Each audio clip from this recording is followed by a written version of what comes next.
See, the thing with that is now I can see, oh, I'm drifting. I'm not reading enough. I'm not praying over my spirit to grow, over spiritual maturity. But what's also interesting is also watching people on the outside of me who say that they're a Christian and doing certain things to get what they want. You can see that you know that they're Christian, but they are manipulating in certain ways, or in certain ways they can't actually see that their behavior is not godlike. They don't understand that boundary or that line between this isn't something God would want and this is a part of my desires that are not healthy, that are not Christian.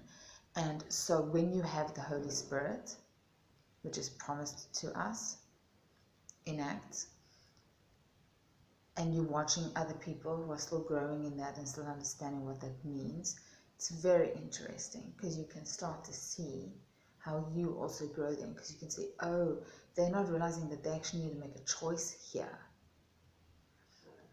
I'm going to use an example for this specifically because otherwise it sounds fake. For example, if you were used to going clubbing, there is nothing wrong with going to the club and dancing.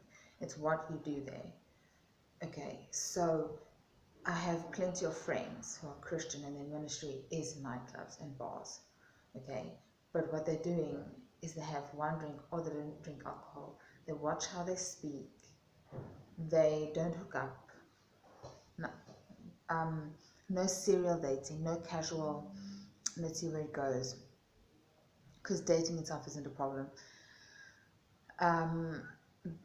But it does need to be Christ-centered and purposeful. Anyway, so they go to the club or to the bar to have fun and to meet new people, but they find a way to bring the gospel into it. And it's a way to actually invite people to church. It's a way to grow the kingdom. I personally am somebody who cannot do that. It's not my zone. But I can see that when I'm at a nightclub, because I like to dance, and I've gone with a group of friends and we're just going to enjoy the music for an hour or two and then we're going to go home and do whatever. I can see now, 5-6 years later, because of my spiritual growth, because of the work that God has done in my spirit and in my heart, I can see when somebody is Christian, because they claim to me when you see them at church, and they're asking good questions to help them grow, but they don't realize that when they're in the club, you're not separating Christian from club. They're not two different things.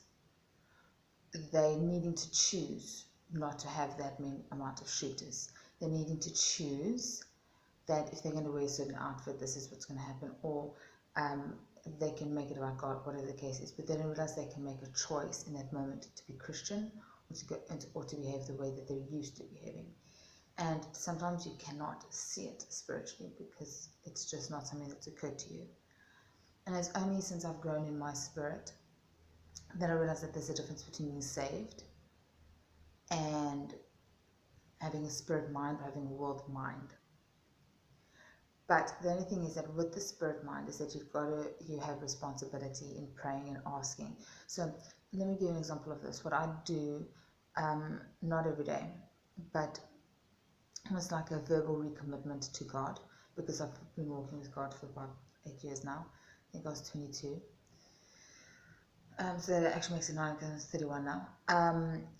And what I realized is that every now and then when I can feel my spirit is weary, when I can feel that when I'm reading and I'm just reading the Bible and it's just block after block after block, I'm struggling to understand it. I often have to say to God, open up my spiritual eyes.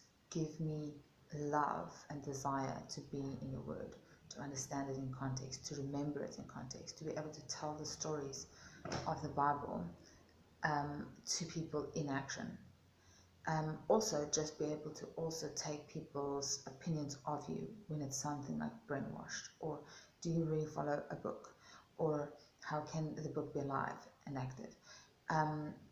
Things like that, being able to carry it without fear, being able to accept that they see you this way and it's spiritual ignorance and they know not what they do.